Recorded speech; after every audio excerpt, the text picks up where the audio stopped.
নমস্কার, আমি পিউ। আমার চ্যানেলে সবাইকে স্বাগত। আজ সোমবার, নিরামিষের বার, তাই একটা নিরামিষ থালি নিয়ে তোমাদের সাথে শেয়ার করতে চলে এলাম।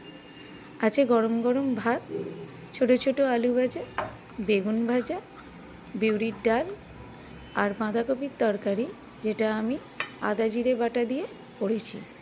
আর আছে ছোলার ডালের বড়া দিয়ে আলু টমেটো দিয়ে একটা তরকারি, আর চাটনি, যেটা আমি কাজু বাদাম কিশমিশ খেজুর দিয়ে টমেটোর চাটনি বানিয়েছি, আর পাঁপড়।